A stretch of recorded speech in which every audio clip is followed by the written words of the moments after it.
Republicans are finally on the verge of a breakthrough. President Trump has a strategy to deal with Robert Mueller. The Democrats are trying to defend Al Franken, and I will have a full and complete breakdown of Star Wars, complete with spoilers, but don't worry, I'll do that near the end of the show. I'm Ben Shapiro. This is The Ben Shapiro Show.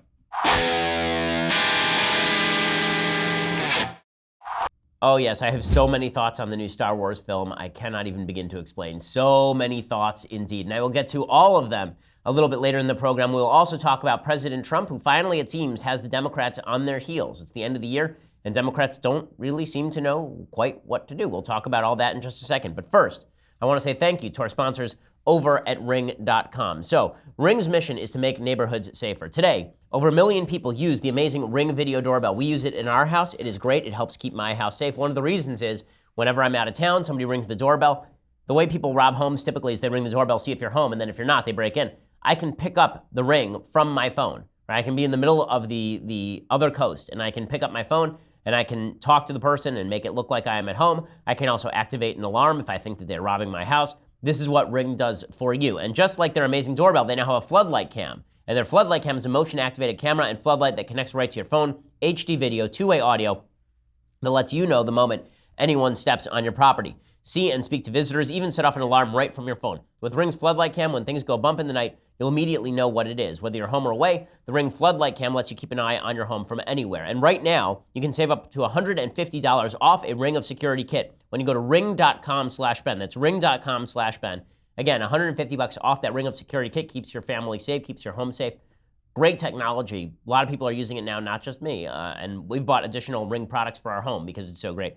Ring of Security kit, get $150 off at ring.com/Ben. That is ring.com/Ben. Use the /Ben so they know that we sent you. Okay, so we begin today with the latest on the Mueller investigation. So it now appears that Robert Mueller, the special investigator into Trump-Russia collusion, he has obtained tens of thousands of Trump transition emails. Now you may ask, what exactly do the Trump transition emails have to do with collusion during the election cycle? The answer, of course, is nothing. But this is sort of the problem for the Mueller investigation, which seems to be falling apart pretty quickly. All of the crimes they are now investigating have to do with secondary crimes, lying to the FBI, maybe transition stuff, but nothing to do with that central contention, right? That Trump and the Russians worked together to rig the 2016 elections against Hillary Clinton. This was the entire motivating factor behind the investigations in 2016. It's been the entire reason Democrats have been so animated about it now. So Special Counsel Mueller has obtained many tens of thousands of Trump transition emails, including emails with Jared Kushner. Transition team sources told Axios. Trump officials discovered Mueller had the emails when his prosecutors used them as the basis for questions to witnesses, the sources said. The emails included 12 accounts, one of which contained about 7,000 emails. The accounts include the team's political leadership and foreign policy team, according to the sources. Apparently, Mueller did this perfectly legally. He went through the GSA, the General Services Administration. They host the transition email system, and they have capacity to read all these emails. The transition emails include sensitive exchanges on matters that include potential appointments, gossip about the views of particular senators involved in the confirmation processes, speculation about vulnerabilities of Trump nominees, etc. What does that have to do with collusion? The answer is pretty much nothing. And meanwhile, while Mueller is going after Trump over supposed collusion that we have no evidence exists, we now know that the Obama administration was colluding with Russia to help Iran. So this is a story out of Politico, European version. Pretty amazing story. I reported this over at Daily Wire today. There's clear evidence that the Obama administration colluded with the Russian government to free an Islamic terrorist responsible for the deaths of Americans in order to appease Iran to pave the way for the Obama administration's Iran nuclear deal. There's a report from Josh Meyer of Politico. And then it reports that Ali Fayyad, a Lebanese arms dealer and, quote, suspected top Hezbollah operative, whom agents believed reported to Russian President Vladimir Putin, was captured by the Czechs in 2014. Fayyad had been indicted in the U.S. Now, you would expect the Obama administration to move for him to be extradited, correct? Nothing of the sort. The Obama administration did not push for extradition. Instead, Fayyad ended up in Lebanon, where he's back at his terrorist work. He's particularly active in supplying weapons to the barbarous Syrian regime. That's not the only thing the Obama administration did on behalf of Lebanese terrorists. According to the Politico, administration officials also blocked or undermined their efforts to go after other top Hezbollah operatives. And when Project Cassandra agents and other investigators sought repeatedly to investigate and prosecute Abdullah Safiaddin, Hezbollah's longtime envoy to Iran, whom they considered the linchpin of Hezbollah's criminal network, the Justice Department refused. In other words, the Obama administration was working with the Russian government to make sure that there was no crackdown on Hezbollah because they were afraid it would tick off the Russians. We also know President Obama was offering flexibility to the Russians in the middle of the 2012 election, saying that he had flexibility after the election cycle if Putin would just back off all of his concerns about missile defense for the moment. All of which is to say, there's a lot more evidence of actual Russian collusion among the Obama administration members than there is among the Trump administration members at this point, at least with regard to elections and even with regard to policy. Because it turns out that even what Mike Flynn was trying to do, i.e. get Russia to not push a resolution at the UN condemning Israel, didn't work. So the actual evidence of collusion is basically nil, which means that Trump has the upper hand now in the investigation. Apparently, Trump is pretty sanguine about it. There's a report out today that Trump expects Mueller to basically clear Trump himself in the very near future, and that's why Trump said over the weekend, he was asked, are you going to fire Mueller? And here was his answer. The president last night quashed Capitol Hill rumors that he was poised to fire special counsel Robert Mueller. Do you feel the integrity firing? No, I'm not. No. What else? What, are you surprised? Okay, so he's obviously angry at the press for saying that he's going to fire Mueller, as well he should be. And I think that he's right when he says, are you surprised? Like, guys, I know you want me to do it. I'm not going to do it. Why should he do it? Mueller's investigation has already been compromised by the people who are inside of it. It's already been shown to be at least in part political, or at least there are those suspicions. There's not evidence that he did anything, so why would he fire Mueller? Why not just wait it out? And this is a question I asked on Friday. Why not just wait this out? And it appears the president has come to the same conclusion, especially because it appears the president is now winning on a series of subjects. Tax cuts are supposed to be voted on tomorrow in the House and the Senate, so we will have a tax reform bill before Christmas. That tax reform bill does lower taxes for virtually everyone in the United States, including corporations. You may have quibbles with the way that it's structured. I have quibbles with it too. It is a good bill. It also gets rid of the individual mandate as it currently stands. That means you will not be mandated to buy your crappy Obamacare program anymore. The left says, well, that's terrible because now people are going to lose their health insurance. Well, the people losing their health insurance are people who don't want to buy their health insurance, according to the Congressional Budget Office. So this is a big win for Trump if this happens. It's sort of partial repeal of Obamacare included in the tax reform. And Trump obviously is very excited. There's a report out today that the last quarter's growth has been revised upward to almost 4% GDP growth, which is an amazing level of growth. We haven't had that in years. Here is President Trump talking about that yesterday. The economy now has hit 3%. Nobody thought it would be anywhere close. I think we can go to 4, 5, and maybe even 6% ultimately. Each percentage point is $2.5 trillion. We are back. We're really going to start to rock. We need this as our final push, and you're going to see some numbers that are great. But most importantly, you're going to see great job numbers. Jobs are going to come pouring back into this country, which we need very much. Okay, so there has been, there have been good quarters before. There was a good quarter in Q3 of 2014, for example. We grew at something like 5%. But if Trump has this sustained level of growth, he's going to do just fine, or at least he's going to be in better shape, and he knows it. He knows it. And that's why you're seeing all the Republicans come out now and say, well, let the investigation go forward. Who cares? Just let the investigation do what the investigation is going to do. No biggie, right? GOP Senator Lankford from, I believe he's from Oklahoma, he comes forward and he says, yeah, well, there's no reason to end this investigation at this point. Yeah, it's very serious to be able to have someone inside. What they've got to determine is, was he directing the investigation one way or the other while he was on the investigation? Is that something they can go back and repair and look and see if there's any kind of bias that's in it? Obviously, I don't think it taints the entire process, but it certainly taints that season of it, and it's something you should look at with any political investigation that he was on at the time. And the good news for President Trump is that even if the investigation goes badly for him at this point, it's been so politicized that there's going to be a bevy of people who come out and say this thing is just too political. Jeanine Pirro, of course, will lead the way on Fox News. She says that the FBI agents involved should be jailed. Now, this is over the top, but it's also the angle a lot of people are going to take no matter how this investigation goes. It all started when Cardinal Comey destroyed our FBI with political hacks to set events in motion to destroy the Republic because they didn't like the man we chose to be our president. Well, it's time to take them out in cuffs. Okay, so this is obviously over the top from Jeanine Pirro, but there will be a lot of people who do sort of say this, right? Who move in this direction, and Trump knows it. So Trump has the upper hand now. He has the upper hand on policy. It's the end of the year, and it appears he's actually going to get some things done. He knows the investigation doesn't seem like it's going anywhere, and so the Democrats are panicked. And in a second, I'm going to talk about the insane media bias being exhibited in pursuit of President Trump. And it really is insane and how they're exploding all over themselves. But first, I want to say thank you to our sponsors over at Thrive Market. So I'm somebody who, believe it or not, likes to eat healthy. Now, that doesn't mean I enjoy healthy food. Very often I don't, or at least I didn't until I started using Thrive Market. So Thrive Market not only has the best organic food, the best organic kosher vegan food, they also have it cheaper than any place else. With one click of a button, you can sort Thrive Market's catalog by 90 values based on your dietary needs, from vegan, gluten-free, paleo, non-GMO, and yes, kosher. They cut out the middleman for the first time in history. You don't have to go to Whole Foods and stand in line and pay expensive prices. You don't have to worry about driving into that Prius guy who won't get out of the way in the parking lot with the Gore bumper sticker from 2000. All you're gonna have to do is go online to Thrive Market and get your favorite products less expensive and just as good, right, or better than you would at your local health food store. They also have a hyper-curated catalog, so instead of going to your local health food store and finding 15 super expensive almond butters, now at Thrive Market, they do their homework for you. They pick the 3 or 4 best almond butters on Thrive Market, and you know it's sourced from the best of the best ingredients at the most affordable prices. They also have supplements, protein powders, and more, right? All of the things that you like to use if you like to exercise a lot, as I do. You're spending up to 50% more on top-notch organic products. For me, it makes a lot of sense because, again, I keep kosher, so this means I can actually eat from their catalog.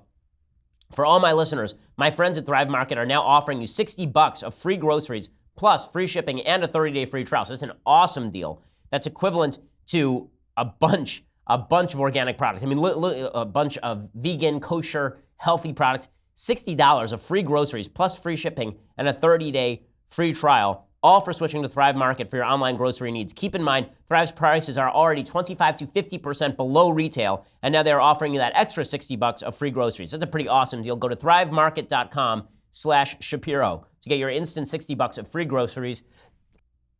Again, that's thrivemarket.com/Shapiro to get that instant $60 of free groceries. thrivemarket.com/Shapiro. I mean, that's an amazing offer. $60 of free groceries and free shipping and a 30-day free trial. That's as good as it can be. Check it out again. thrivemarket.com/Shapiro. Use that /Shapiro so they know that we sent you. Okay, so the media are beginning to pick up on the fact that President Trump actually is in not terrible shape going into 2018. Now, the Congress could be in terrible shape going into 2018. And Trump could be in good shape, right? And this is sort of the problem that you're seeing for President Trump. It was true for President Obama also. So Trump tweeted out this morning that you shouldn't take congressional losses as a referendum on him, right? Here's what he said. Remember, Republicans are 5-0 in congressional races this year. Well, I mean, that doesn't count Senate races. The media refuses to mention this. I said Gillespie and Moore would lose for very different reasons, and they did. I also predicted I would win. I don't know why I is in scare quotes there. Again, the president needs a remedial course on scare quotes. Republicans will do well in 2018. Very well. And so, I mean, number one, I guess this is a prediction that we can now take to the bank because he's good at predicting things as the president. But this idea that Congress is going to go well because Trump is going well is not really accurate. That said, Trump's accomplishments this year are greater than they appeared like they were going to be, say, 3 months ago. Right? Not only do we have Gorsuch, we have 12 appellate court nominees who have been confirmed. We have a tax bill that looks like it's going to go through, repeal of the individual mandate on foreign policy, the movement of the embassy to Jerusalem, the kickback against the Iran nuclear deal. The president is moving. I mean, there's no question that Trump and Congress are moving. They're moving slower than I would like. This is their first real major legislative accomplishment will be this tax reform, but it is a major accomplishment for him, and he needs it badly. Right now, the poll on the tax bills are not great. Right? There's a new Monmouth poll out today showing 26% approve, 47% disapprove. 50% think their own taxes will go up versus 14% who say down. You know why that is? That's because of the media. And this is why when President Trump rips the media, I think that it would be wonderful if the president would stick to the facts, because there are so many reasons to dislike how the media cover these things. The media suggesting that people's taxes are going to go up is insane. Factually speaking, the vast majority of human beings in the United States would get a tax cut. The media keeps saying this is skewed toward the wealthy. Well, what do you expect? Non-wealthy people don't pay taxes in the United States. Okay, the fact is middle class, upper class people, those are the people who pay taxes. And by and large, it's upper class people who pay taxes. People who don't make a lot of money do not pay income tax in the United States. So you think they're going to get a major tax break? But all this misinformation does have an impact. But what's amazing about this is the media do not understand why their credibility is going down. Now, the media have basically expended their credibility to get Trump. This is the trade they've been willing to make.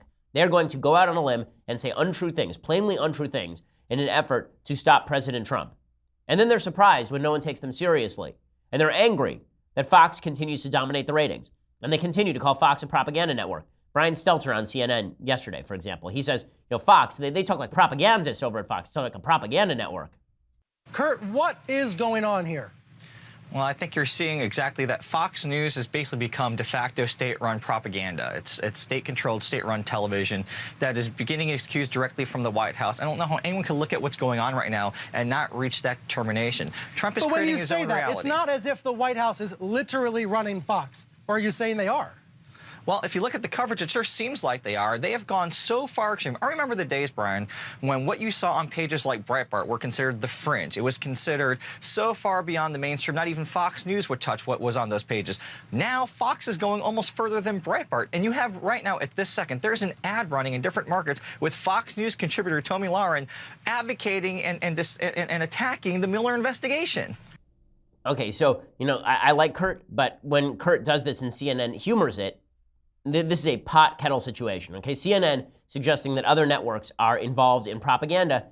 Let me just show you a panel that was talking about President Trump and misogyny, okay? If this does not look like propaganda to you, then I don't know what would. Do you agree with Mike that this has helped Kirsten Gillibrand? I do.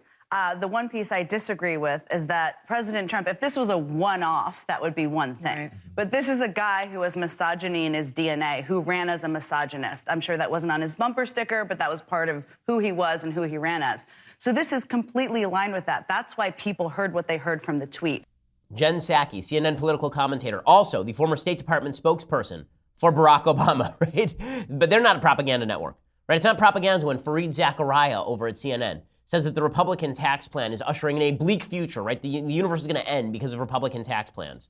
The medium and long-term effects of the plan are clear. A massive drop in public investment, which will come on the heels of decades of declining spending as a percentage of GDP on infrastructure, scientific research, skills training, and core government agencies. The United States cannot coast on past investments forever, and with this legislation, we are ushering in a bleak future. Really? We're ushering in a bleak future because I get to keep more of my own money? And I love this idea that we're going to stop spending. Where are the spending cuts? I'm missing the spending cuts. Okay, there are no spending cuts. This is one of the problems with the bill, right? I would prefer there be spending cuts. And this idea that, we definitely need more money for infrastructure. We definitely need more money for scientific research, right? That's really where the cuts are happening here. What is he talking about? If there are cuts, those cuts are going to come in the form of Medicare or Medicaid or Social Security, right? That's where the real spending is occurring. It's not occurring in the off-brand spending categories. Okay, the big spending in the United States, 66% of the federal budget, 2/3 of the federal budget, is consumed by Medicare, Medicaid, Social Security. That's where restructuring needs to take place. But you wonder why the media is losing credibility at the same time they're attacking the tax plan as the end of the world? Americans have a bad opinion of this because the media still has power. Now, this is one area where I think the right is wrong. The right has been saying for years, we now have the upper hand. Nobody listens to the media anymore. People have stopped listening to the media on their character descriptions. When the media say that Trump is a racist, sexist, bigot, homophobe, all this stuff, the American people largely just ignore because they'll make their own judgment on that. But when it comes to the material in bills, the American people don't have time to read a 1,000-page tax bill, and they tend to take the talking points that they see on the TV. So if you just watch Fareed Zakaria, what you would assume is that the Republicans just cut spending by an enormous percentage, as opposed to cutting taxes by an enormous percentage. Because nowhere in there does Fareed Zakaria talk about what actually happens to your taxes. A tax plan is about tax reduction. Okay, a spending plan would be about spending reduction. There's nothing about spending in the tax plan. It just demonstrates, again, the left wants to say Fox is a propaganda outlet. Listen, Fox has its slant, but the media have their own slant, and President Trump is not wrong to knock the media's slant on all of this. The media have been imploding and destroying their own credibility on this stuff for quite a while, so it's not a tremendous shock to see that President Trump is surviving. And not only will he survive, it appears the Mueller investigation is not really going to go anywhere. If that happens, you're going to watch the media implode. And this sets up a serious problem for Democrats, a really serious problem for Democrats. Right? It sets up a problem that the Democrats have set up outsized expectations for their own party. Right? The entire Democratic base believes that Trump is on the verge of falling over. If you talk to a Democrat, it sounds like Trump is going to be impeached tomorrow, or Trump is going to resign tomorrow, or Trump is going to die tomorrow. Right? This is how Democrats talk. Keith Olbermann said this when he resigned. Well, my job here is done because it turns out that President Trump is going to leave. Right? No, they're talking this nonsense for a while. And they're making it sound as though they're on the verge of impeaching President Trump. But the truth is, they have no intention of doing any of those things. They're not going to impeach President Trump because it would not be politically beneficial for them to impeach President Trump. If they were to move against President Trump, Trump would actually gain in the polls, the same way that Bill Clinton gained in the polls in 1998 when the Republicans moved for impeachment. If they were to go after Trump unfairly, there would be a rally round the Trump effect. It's the opposite of what they want. And so the Democrats are now stuck between a rock and a hard place. They have been promising that Trump's agenda is going to fail. It's not. They have been promising that President Trump is going to leave office in ignominious disgrace. Not that he's not going to be reelected, but that he's going to have to resign due to financial impropriety, corruption, collusion with the Russians. That's not going to happen either. And the Democrats are beginning to sense that they are in serious trouble here. The Democrats are beginning to sense that if they push this thing too hard, there could be a real problem for them. So Doug Jones, the recently elected senator from Alabama, Democrat, he was asked, should President Trump should he resign over sexual harassment allegations? And Doug Jones knows there's going to be blowback to him and other Democrats if they push this way. So here's Jake Tapper rightly pressing him on it, and Doug Jones basically saying, no, we're going to leave Trump in place. Where I am on that right now is that those allegations were made before the election. And so people had an opportunity to judge before that election.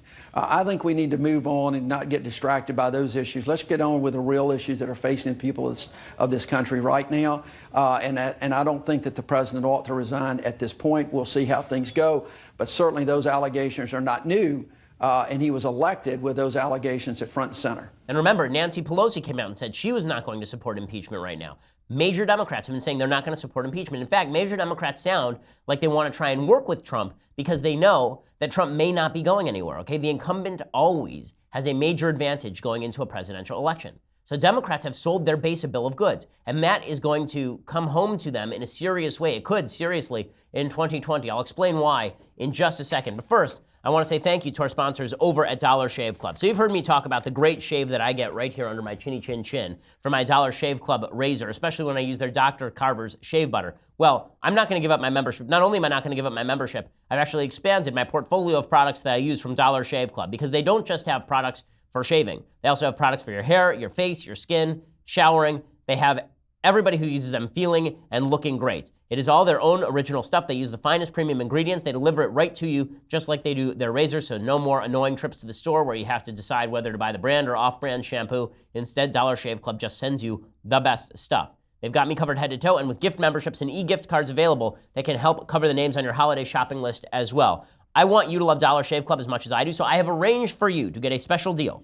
You get to try your first month of their best razor along with travel-sized versions of their shave butter, their body cleanser, and yes, their world-famous butt wipes for just $5. After that, the replacement cartridges ship for just a few bucks a month. It's the DSC starter set. Get yours for just $5 exclusively at dollarshaveclub.com/Ben. Again, that's dollarshaveclub.com/Ben. And when you use the /Ben, you get $5 startup set, and you get your first month of their best razor along with travel-sized versions of shave butter, body cleanser, and the butt wipes for $5. Pretty great deal. So go over to dollarshaveclub.com/Ben. Get started today. Never worry about being clean and looking good again. Okay, so here's the problem for the Democrats. They've made all of these big promises to their base. Trump is going to go. We've got him on the ropes. He's on the verge of falling apart. What happens if they don't deliver? What happens if they don't deliver? What happens if they start moving along the lines of Tim Ryan? Tim Ryan is a Democratic representative from Ohio who says that he may want to work with President Trump now. Right? What happens if the Democrats decide to be practical instead of feeding the pie in the sky frenzy that the Bernie bros want, or the Hillary Herodins are interested in? Here's Tim Ryan explaining that he'd like to work with the president.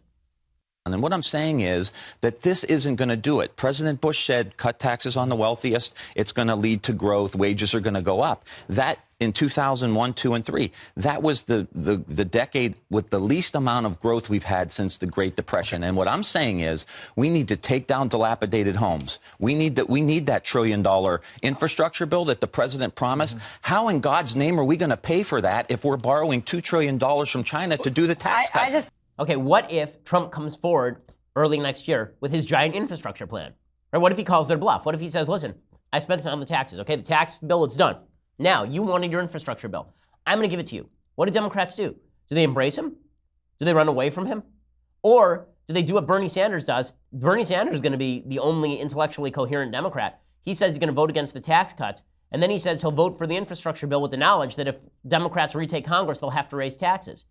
Is that a winning plan? Trump may have the Democrats in a bit of a trap here, because if he cuts taxes and people see a little bit more money in their mailbox, and it turns out their taxes didn't go up, they went down. Right? My taxes, I'm one of the few people in America whose taxes will go up in all likelihood thanks to the Trump bill. But most people will have a tax reduction. If you have that tax reduction, and then Trump comes along and says, I want the infrastructure bill, and Democrats vote with him on infrastructure, that puts them in the position of now having to argue that they want to raise your taxes again. Is that a winning political argument? Does this sound like a winning political argument from Bernie Sanders? But if Democrats take control, are corporate taxes going up?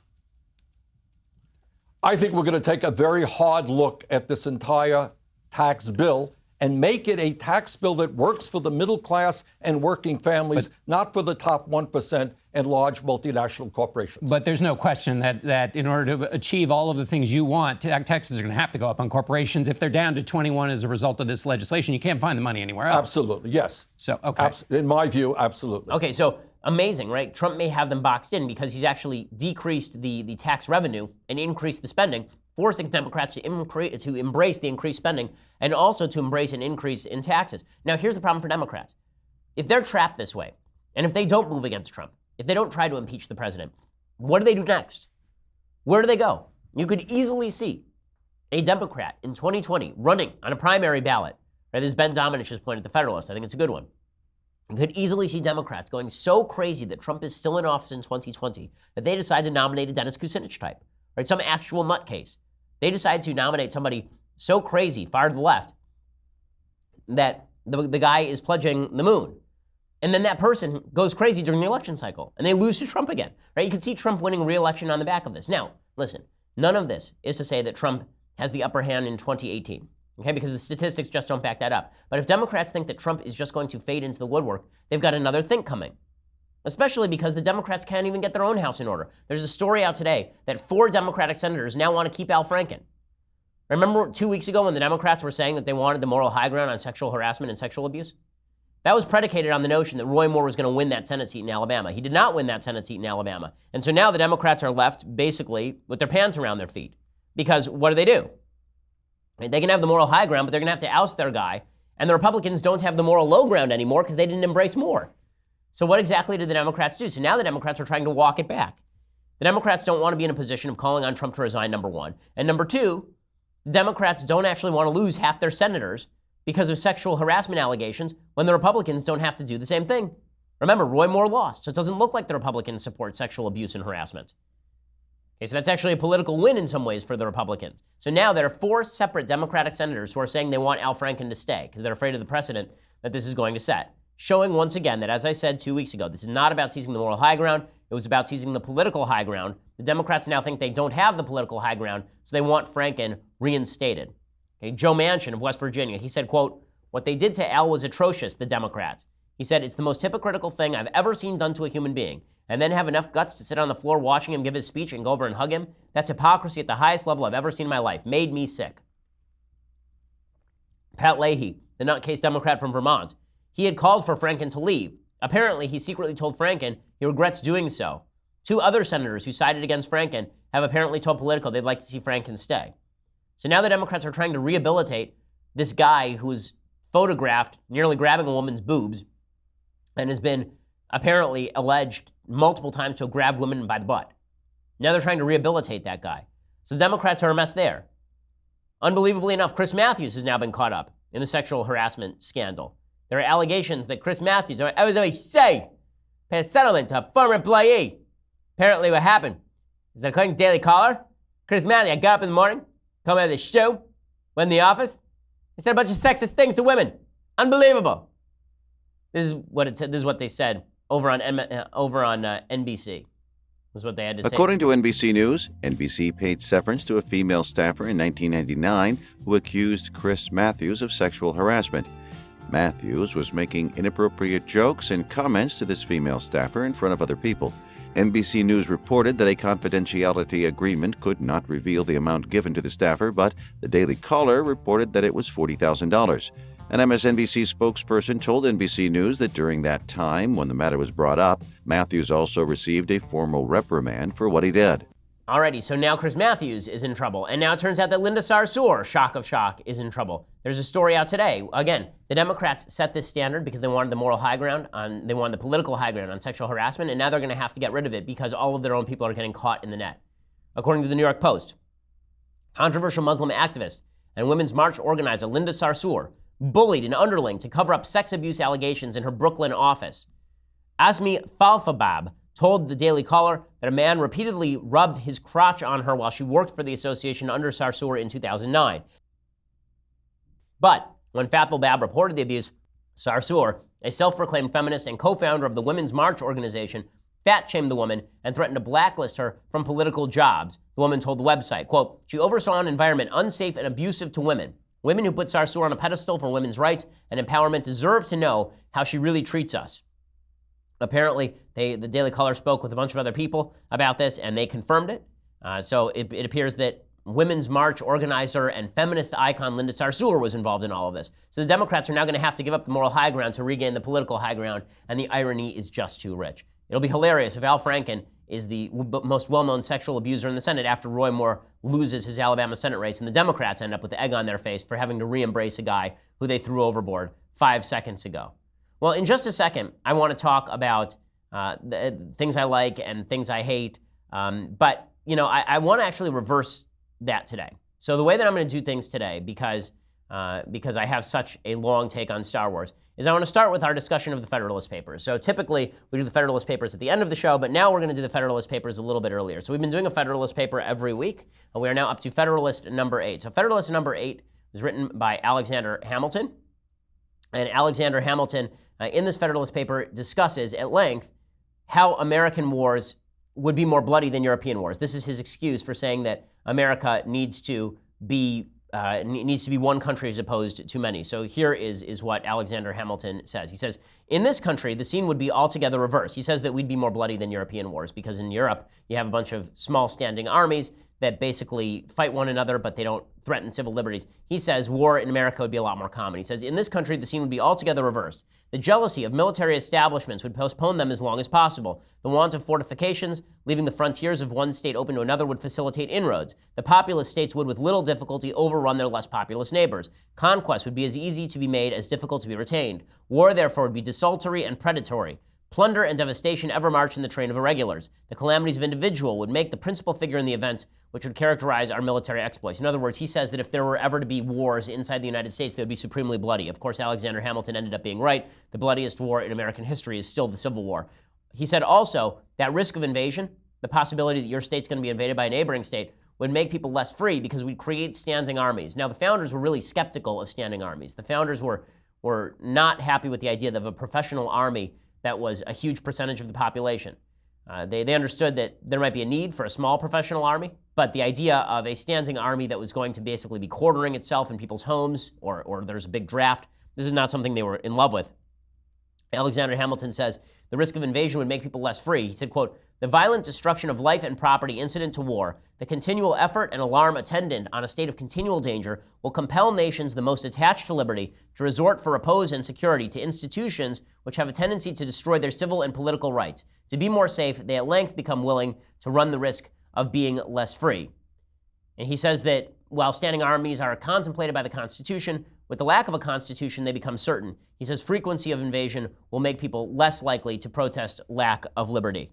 He says there's a wide difference between military establishments in a country seldom exposed by its situation to internal invasions and in one in which it is often subject to them and always apprehensive of them. So this is Alexander Hamilton's excuse for why we need one country, not many. Constant war or the threat of constant war would make it very difficult for the United States to survive as a free country. So that's basically Alexander Hamilton's argument there. Okay, so I want to break here on Facebook and YouTube, but when we continue, I'm going to do some things I like and then some things that I hate. And it will be just grand. You will love every second of it. But for that, you're going to have to go over and subscribe. So for $9.99 a month, you get a subscription to dailywire.com. When you get that subscription, you get along with it the rest of my show live on video. You get the rest of Michael Knowles' show live on video, the rest of Andrew Klavan's show live on video. You get all of our special extras when we have the conversation. When you ask questions to me, you can ask them live and I will answer them for you. We do that every Friday as well on our mailbag on the show. If you want the annual subscription, you get all of those things, plus the world's greatest tumbler. The Leftist Tears Hot or Cold Tumbler makes a great Christmas gift. So make sure that you get the subscription right now. You will enjoy every moment with this tumbler. You'll treasure it. You'll take it to bed with you. It is just the greatest thing many have ever experienced. I'm not going to say everyone who's ever tried it has lived a long and happy life, but I will say that that's true for at least 100% of those people. So just get the cup. You'll enjoy it. I promise. Also, if you want to listen later, go to iTunes, SoundCloud. Make sure that you leave us a review. We always appreciate it. Subscribe to our YouTube channel. We do have a Christmas video that should be coming out in the near future. Is that coming out this week, Austin? Yep. Yeah, so this week we have a Christmas video that you are not going to want to miss. I wish I could miss it. Unfortunately, that is not in fact the case. So you will see that later this week if you subscribe over at YouTube, so become a subscriber there. We are the largest, fastest growing conservative podcast in the nation.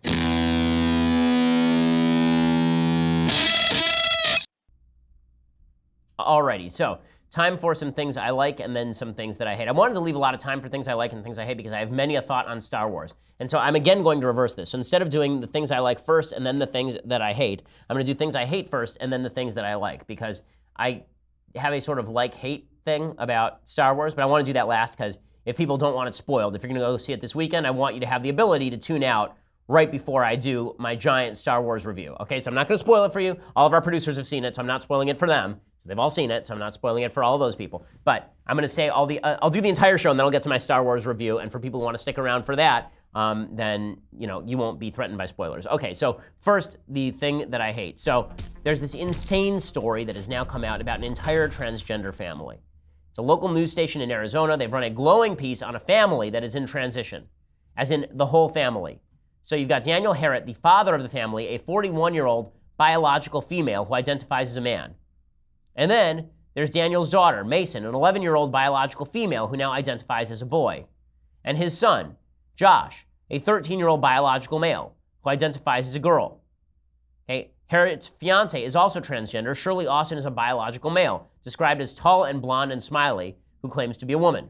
So in this picture, you can see the blonde woman is a man, the black-haired man is a woman, the boy wearing the black shirt is a girl, and the girl wearing the white shirt is a boy. Right? This is the case that they are now making. Okay, so I have my doubts. Let me just suggest, I have my doubts that all of this is entirely genetic. Okay, there's this argument that's been made that everyone who is transgender, there must be some genetic factor that turns everyone transgender. The idea that everyone in this family is transgender and there's no environmental impact, that a parent deciding that sex is arbitrary and can be changed that has no impact on kids, it's just insane to me. In the same way that the suggestion that sexual orientation is completely genetic. I'll admit that I think part of it is genetic, but the idea that all of sexual orientation is completely genetic, I find completely unconvincing, particularly because identical twins are not 100% of the time either gay or straight. It's only about 50% of identical twins who are both gay or where both twins are gay, meaning that very often identical twins who are biologically identical, one twin is gay and one twin is straight, right? Which means there is an environmental component to this. The point here is that if you have people who are preaching to their children that sex is completely malleable and that a boy can be a girl and a girl can be a boy, this might be confusing to children. And it might be damaging to children because making a child gender dysphoric, having a child, heightening the chances your child is going to suffer from gender identity disorder does not make their life easier. It makes it significantly worse and harder. The reality is that maybe these kids are gay, right? 60 to 90% of all kids who identify as transgender grow out of it, and most of them identify as gay or lesbian in the future. But the idea that this entire family is just genetically gay, or rather just genetically transgender, I find very hard to credit. If that were the case, transgenderism, I assume, would be a much wider phenomenon, and it is not, statistically speaking. Josh says he was 6 or 7 when he knew it was a girl. I do wonder at what point Josh found out that his mother was in fact his father. And Daniel says that she knew she was trans. Quote, last year Joshua wanted to join the Girl Scouts despite being raised a boy. That's when Daniel was introduced to a word he had never heard before, transgender. When I finally looked it up, I realized, oh my gosh, they're trans, and I know it's true because I am too, and it's been my whole life. Amazing how it never occurred to you until it turns out that other people in your family did that. And this is not, confusing children is cruel. Confusing children is evil. Pretending that sex is completely malleable is evil. And to subject children to this sort of activity is risky at best and harmful at worst. Okay, so time for some things that I like. So here it is, folks, your spoiler warning. Okay, we've done your spoiler warning. You have been warned. And there's nothing I can do about it now. If you've decided to go this far, you're going to go with us the rest of the way. So here's the preface. Here's a little bit of the preview for Star Wars The Last Jedi. And then I have many a thought indeed. When I found you, I saw raw, untamed power. And beyond that, something truly special.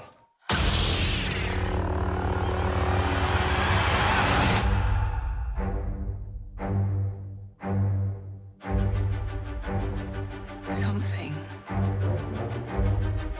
inside me has always been there.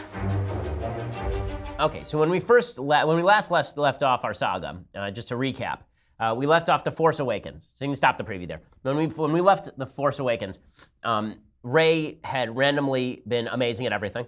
She was the ultimate Mary Sue in science fiction literature. She literally came out of nowhere and was incredible with a lightsaber, such that Kylo Ren, who's supposed to be a guy trained in his youth about the Force, trained in using a lightsaber, gets defeated by her in a lightsaber battle the first time she has literally ever picked up a lightsaber, which is stupid. Okay, and then they defeated the Star Killer base, which was the new Death Star, because every other movie we have to have a new Death Star, because no one ever has a practical new idea in the Star Wars universe, apparently. Okay, and so we start off this movie, and basically it's as though The Force Awakens never happened, essentially. The First Order is still extraordinarily powerful, right? This is the new Empire. They're still extraordinarily powerful. It didn't matter to them at all that their Death Star got blown up. Nothing matters. And the Rebel Alliance is on the run, so it's like Return of the Jedi, and it's like the entire Star Wars series never happened, right? The Empire was never defeated.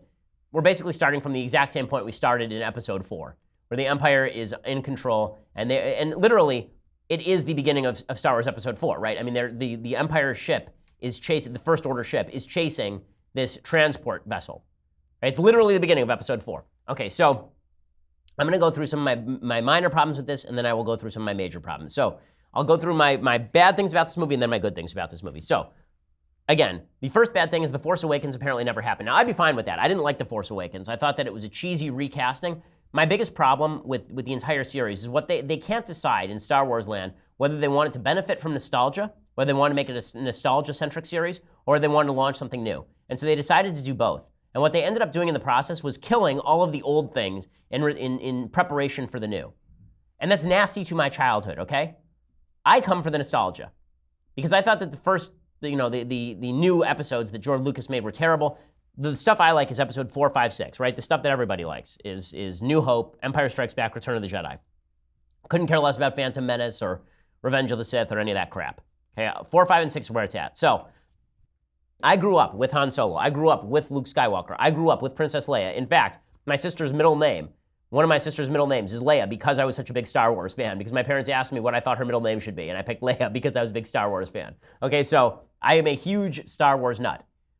In the last movie, they killed off Han Solo for no reason. They turned Han Solo, who is one of the coolest, most roguish figures who becomes honorable in film lore, they turn him into a loser single dad who can't hold his crap together and gets killed by his whiny brat son for no reason at all. I hate, when I remember leaving the theater from The Force Awakens and thinking, oh, that wasn't so bad. And then the more I thought about it, the more it made me want to tear my own teeth out. It was just, so if The Force Awakens had never really happened, I'd be a much happier camper. Also, Han would be alive, which would be a lot better. Okay, so it starts with that. Then The Force Awakens, again, ends with the idea that the First Order might finally be on the run a little bit. They are not at all. So, okay, number 2. These are minor problems, but there are some basic kind of whole plot holes. It starts off with these bombers, right? These bombers that bomb a dreadnought. And the bombers, apparently, gravity applies in space, which is weird. They actually just drop bombs onto the dreadnought in space. So unless there's an actual gravitational field, which I assume would be pulling the bombers toward the dreadnought, which they're not, I don't understand how the bombs fall down onto the dreadnought. It doesn't make any sense to me. That is one problem. That problem is also accompanied by another problem that is a logistical one. Near the end of the film, one of the good people, Laura Dern, in a bizarre turn, decides that she is going to run a transport vessel through a Star Destroyer using light speed. It's a cool image. Why has no one ever thought of this in the history of Star Wars? Especially because if you recall in Return of the Jedi, there is an actual scene where a Star Destroyer goes down because someone does his kamikaze run, right, on the Star Destroyer. Remember this in Return of the Jedi? One of the ships kind of flies out of control, boom, goes right through the control tower, and down goes the entire Star Destroyer. Why has no one ever thought to use light speed as a weapon?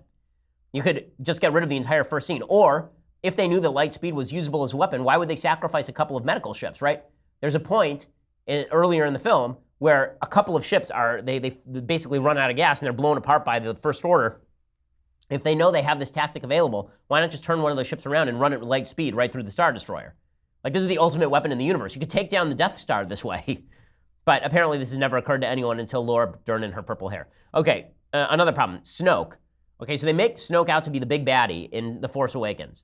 And they make it, he's the big baddie, he's the scary guy, he's the new Emperor. And he's so powerful in the Force that he can turn Kylo Ren from afar, right? He never even meets Kylo Ren, and he turns Kylo Ren away from Luke.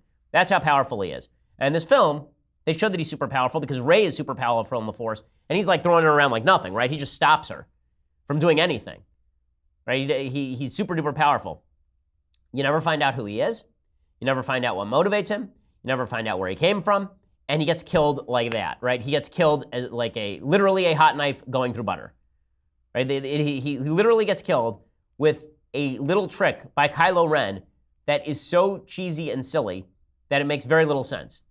It makes sense in Return of the Jedi, right? They have an exact Return of the Jedi scene where you have the good guy and the bad guy, and they're both in front of the Emperor. Now, in Return of the Jedi, it makes sense. The Emperor says to Luke, take up your lightsaber, strike me down, you'll become more powerful than you can possibly imagine.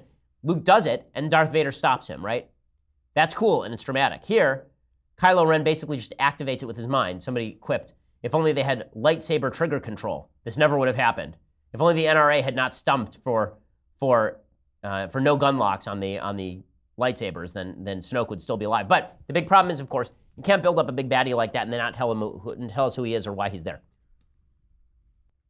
Fourth problem, Kylo Ren, who is now the only interesting character left in the Star Wars universe because they've killed everyone, is not intimidating. This is not a problem with this film. This is a problem with The Force Awakens. In The Force Awakens, remember, it takes Darth Vader 3 films, 3, to lose a battle or to be convertible to the light side.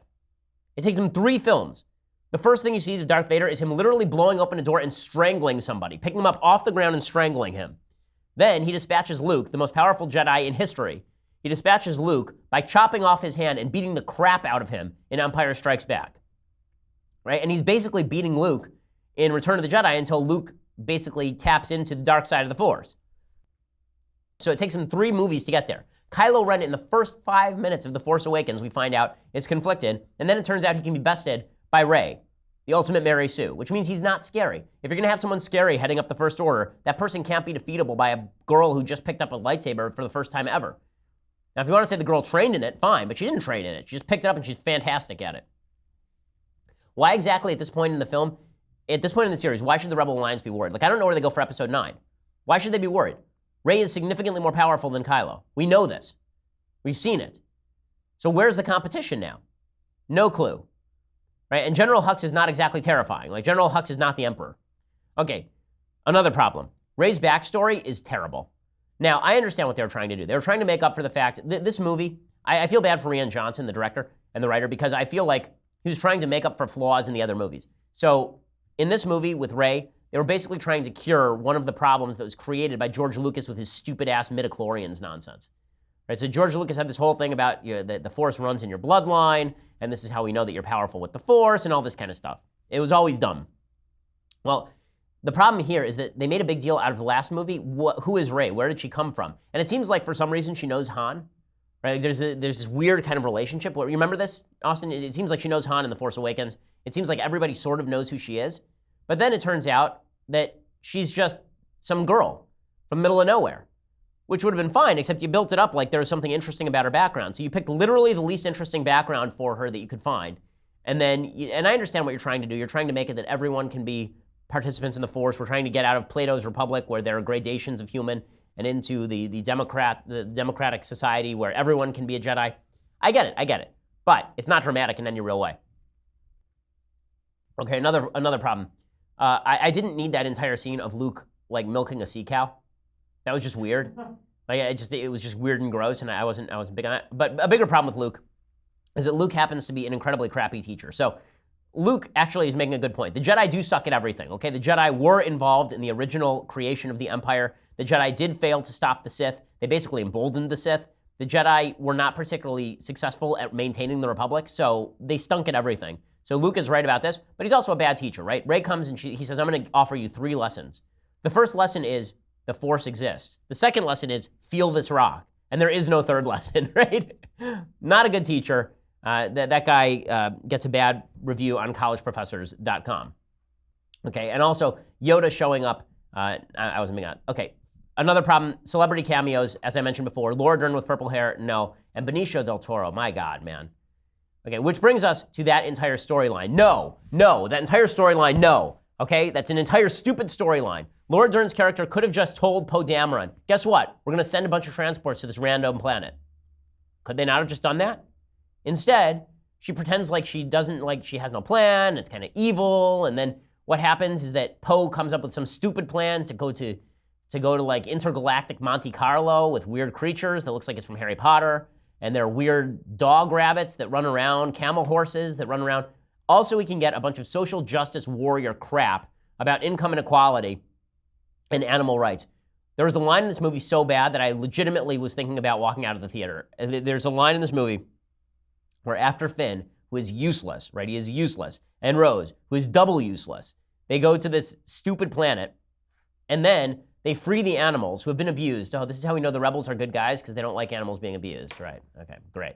Okay, this is a far cry, by the way, from Empire Strikes Back, where Han literally cuts open the belly of a what is it? Of a tauntaun, thank you, and stuffs Luke inside of it, right?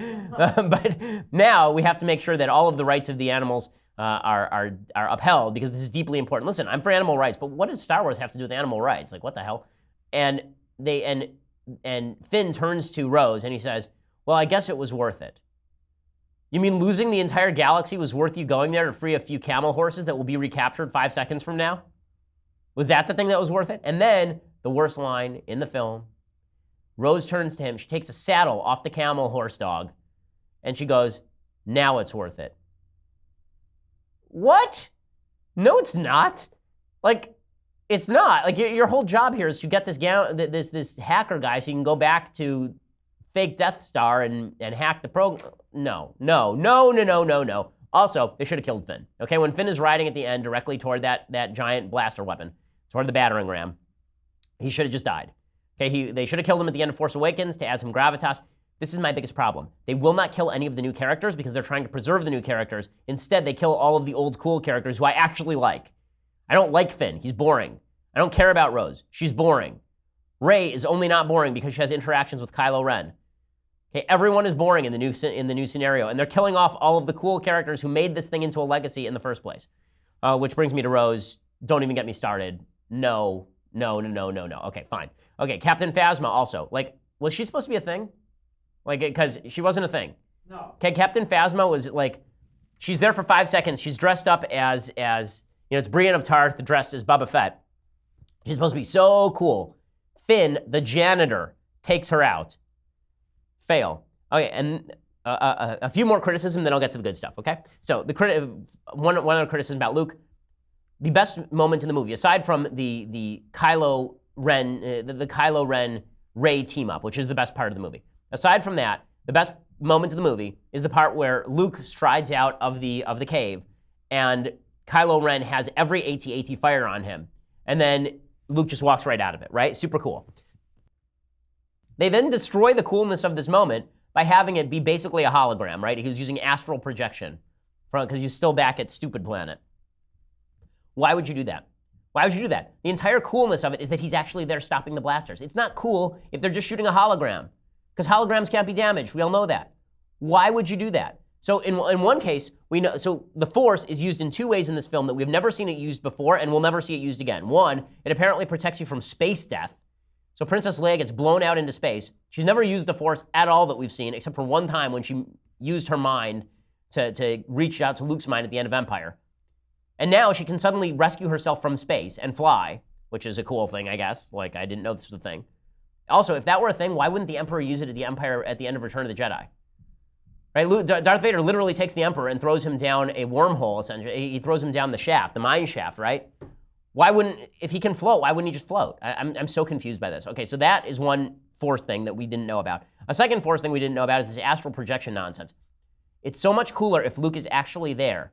And there's precedent for it, right? You could actually build that in. Because in Empire, you recall, there's a point where Han Solo is invited by Lando to dine with Darth Vader, and he takes out his blaster and he shoots Darth Vader, and Darth Vader goes like this and stops the blaster. You remember this?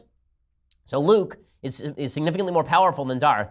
How much more powerful? Well, we would find out if he were actually there and he stopped a bunch of AT-AT barrage. Right? That would be amazing. Kylo does it in Force Awakens. That's true. Kylo does do that in Force Awakens. Kylo does stop a blaster in Force Awakens. That's correct. He stops it in the air, right? Yeah. That he stopped it. So Kylo can do it, but Luke has to be a hologram. Why? Okay. Finally, this is the biggest problem. Kylo should have sided with Rey. Okay, if you're going to do something new, you cannot just redo the original trilogy by having Kylo be Darth Vader. He's just like Anakin. He was conflicted, and now he's bad, and Rey is always good, and blah, blah, blah. You can't do that. They were building up for this too, right? Like, there's a point where Luke explicitly says that Rey does not resist the dark side. And there's a point where he says that. And you think, okay, well, maybe the dark side and the light side are actually one force, right? There's this theory in the Star Wars universe. And then there's that great moment where Kylo and Rey team up. And you think this is changing the entire nature of the Star Wars universe, right? You've never seen this before. The only team up you've ever seen is when Darth Vader makes a final decision right before he dies to toss the Emperor down the mine shaft. That's the only time you've seen this in Star Wars universe. And it's super cool, right? When I was in the theater, it's packed theater on Saturday night, and the audience burst into applause, right? The audience started applauding. Everyone was blown away by that scene, right? It's a great scene. All the way up to and including the whole thing where Rey tosses him the lightsaber and he goes, doom, and activates it right through the guy's face, right? That whole scene is great. And then you immediately blow it. Because there's no real motivation for Kylo to say, let the transports all be wiped out still. There's no motivation there. Who cares? 5 seconds before this, he refused to fire on his mother. 5 seconds. Right? He's not the one who blew Princess Leia out into space. He refused to do it. So why does he want to kill her now? Now he wants to kill her? It doesn't make any sense. So that's all the criticism. Here's what's right with the film. Number one, it is better than The Force Awakens, okay? The Force Awakens, for me, was just a disaster all the way through. The reason being that, again, they took Han Solo and made him uncool. Luke doesn't end up uncool in this thing. Luke is cool. I just think that his death is a little wasted. Second, the Kylo-Rey connection really works. This was something I didn't expect going into the film. I thought, Kylo, Rey. But the Kylo-Rey connection, they actually have some chemistry on screen. And every scene where they're basically Skyping in to each other, all those scenes really work. And the scene in the throne room really works. The scene where they're working together. That's the coolest part, and that's why you don't want it to end. And that's why when it does end, you're annoyed, because they just went back to same old, same old. Okay, that lightsaber battle also works, right? That lightsaber battle is that scene is one of the best scenes in all of Star Wars canon. Right, that one scene, I'm not saying the movie, I'm saying that one scene is one of the best things in all of Star Wars canon, where Kylo turns and suddenly he and Rey are on the same side. It's really cathartic and it's really cool. And finally, the final thing that works is Luke's final fade out works just because it's a throwback. Right? He actually gets a death that I guess is deserving. A lot better than Han, right? Han just gets stabbed through the belly and thrown down another one of these incessant mine shafts that seem to be everywhere in Star Wars universe. But Luke actually gets to do the final Tatooine two suns, right? Gazing off into the distance thing. And that works, and it's emotionally resonant. I just wish she weren't dead, because I think that it was a wasted death. They should have ended the film probably after the Kylo Rey scene, and they should have made the entire final part of that movie the third movie. Right? That's probably what they should have done. Okay, so is it worth seeing? Well, if you've watched this far, you've already seen it because you've heard all the spoilers. But my biggest problem now is that I actually think this is the end of the Star Wars universe. I think that this is actually I think that this is the end of where Star Wars can go. Because now all the old characters are dead. We've reached the end of the Skywalker family, essentially. Like, Ben Solo is a thing, I guess, but Kylo is his own sort of character, and they're going to kill Kylo in the next film for sure. So why would I show up to watch a movie without Luke? Leia's dead, right? In real life, Carrie Fisher's dead. Han is dead. Where are they going to go from here that's not just going to be more typical light side versus dark side stuff? They were on the verge of doing something so great. This is what annoys me. They were so close to doing something unprecedented, right? Let's say that Kylo says, you know what, you're right, and he calls off the attack, and he says to Rey, we're going to rule the galaxy together, and that's the end of the film. And you don't know what's going to happen. How's Leia going to respond to this? How Luke's going to respond to this? Especially since Kylo, as you recall, just killed Han. right? Wouldn't that, like, where would it go? It sets up all these possibilities. Instead, we're thrust back into sort of this binary universe where, okay, I guess Poe Dameron is going to take over for Carrie Fisher as the head of the rebellion, and Rey is going to be the new Luke, and Kylo's going to be the new Darth, and So I guess this sort of ends the canon. But it did have some moments. Okay, so there is my full take. I think that's a pretty fulsome take on Star Wars. If you have thoughts on that, you're always free to email me or tweet me and tell me that I am wrong. But we will be back here tomorrow. The Republicans are set to vote on taxes tomorrow. So that will be interesting. We'll give you all the details. I'm Ben Shapiro. This is The Ben Shapiro Show. The Ben Shapiro Show is produced by Mathis Glover, executive producer Jeremy Boring, senior producer Jonathan Hay. Our technical producer is Austin Stevens, edited by Alex Zingaro. Audio is mixed by Mike Cormina. Hair and makeup is by Jesua Olvera. The Ben Shapiro Show is a Daily Wire Forward Publishing production. Copyright Forward Publishing 2017.